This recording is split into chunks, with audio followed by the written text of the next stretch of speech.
nobody can escape, and tonight we reveal exactly how his rise forces Ilia Topuria into the most dangerous super fight of his career. It would be much better for me to fight him in 170, and I will beat him and get the third title. That will be the best scenario for me. In a hypothetical fight against Islam, how do you see that fight going? If it goes to the ground, do you feel confident that you could out-grapple him, or would you try to keep it standing? And my mindset is always the same. I'm always looking to achieve things that no one could. So if someone could submit him, I will be the first one to submit him. Any specific submission? Now I heard some love from some idiots, but it's gonna happen. Now what about Topuria and Islam? Could that fight happen? Yep, that can happen too. I'd like to see that fight. No, I think everybody wants to see that fight, yeah, including Topuria and Islam. So. Yeah. Ilia called you out. He said you're like the most boring fighter in the UFC. I'm ready. Who is gonna be next? Kamaru, Topuria, you know? Let's do this. I will make it easy. All killers want to take my belts. I don't give, you know? Ilia Topuria just shocked the MMA universe by revealing the blueprint for a blockbuster showdown with Islam Makhachev without even moving to welterweight. And if you think that's wild, wait until you hear the part he didn't say out loud. Because this isn't just a call out, this is a declaration of war, and it's only the beginning. Stay locked in, because 30 seconds from now, you'll hear the one reveal that flips this entire rivalry upside down. Ilia Topuria, in fact, he's just called you out online, calling you boring. Do you have a message for Ilia? Do you want to fight him? Yes, I want to fight biggest name in this sport. Yeah. You know, I'm ready for anyone, and I feel like big difference in the welterweight, and I'm gonna be here a long time. Somebody, if you want, guys, jump to the... Islam Makhachev walks out with 2 divisions conquered, 2 belts strapped to him like trophies of war, and every hungry contender circling like wolves, but he stands there calm, cold, and terrifyingly focused. He's been chasing this since the first day he put on gloves, a legacy so big even legends have to look up at it. Dana White didn't hesitate for a heartbeat after that win. He crowned Islam the GOAT on the spot, something almost nobody has ever earned in real time, and that alone should tell you the magnitude of what we're watching. Every fight, every moment, every highlight now gets judged against the standard Islam just set, and it's a standard that forces the entire roster to rethink what's possible. And before you even blink, Islam's next move will hit this sport like a meteor. Don't go anywhere, because the division-shaking twist is coming. I feel so happy. I stay now, like, try to control, but it's the biggest day in my life, and so happy to be double UFC champion in Madison Square Garden. And what I told all fight week is my dream today. Dana White has already said it clear. Islam calls the shots now, and when the boss hands you the keys to the kingdom, you're not a champion, you're the architect of chaos. He can defend 155, terrorize 170, or hold them both hostage for the biggest fights on the planet, and the entire MMA world is frozen waiting to see which empire he crushes next. One decision from Islam sends shockwaves across every division, and the anticipation right now is thick enough to cut with a blade. And trust me, you need to stay till the upcoming segment, because we're about to drop a reveal that Dana himself didn't expect. So what makes you want to move up to 155? Because I really believe that I can beat the current champion, Islam. You can't be a world champion by chance, you know, you have to do things great. He's a beast. Yeah, he's a beast. Yeah.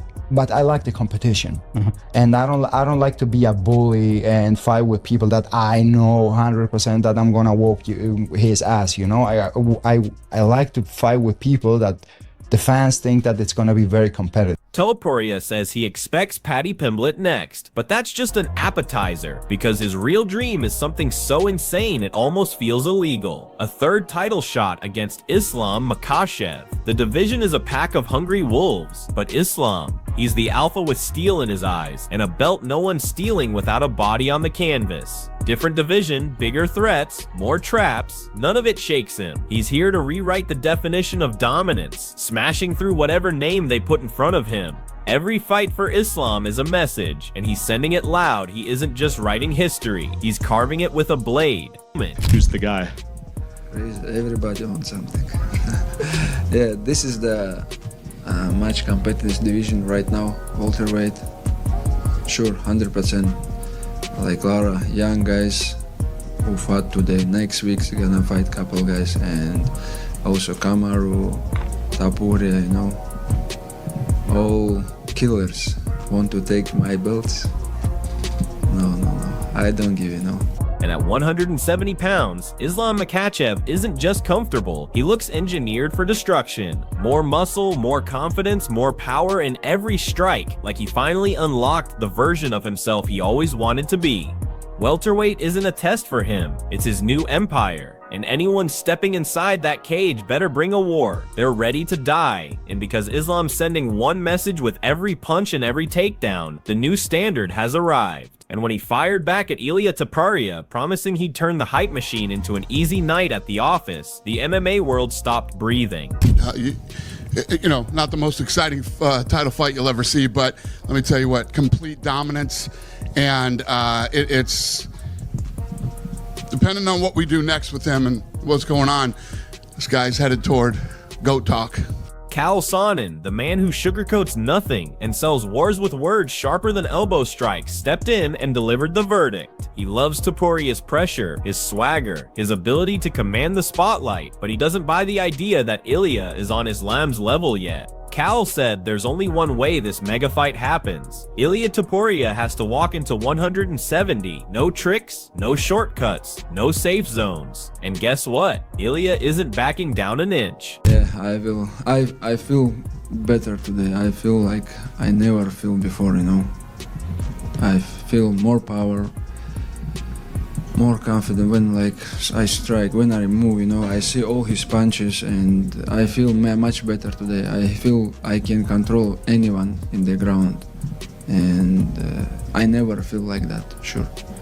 I feel today I don't have to cut much weight, and I'm gonna defend my belt many times more. Topuria says he's wiped out 145, walked through 155, and now he wants history. 3 divisions, 3 belts, one legacy nobody on earth has ever touched. Featherweight, lightweight, welterweight. He wants to rule them all like a one-man dynasty. Every move he makes screams confidence, ambition, and danger. And when someone mentioned Paddy Pimblett, Ilia didn't even bother pretending it was competitive. To him, Paddy is a tutorial level, something quick, flashy, and over before you can even tweet about it.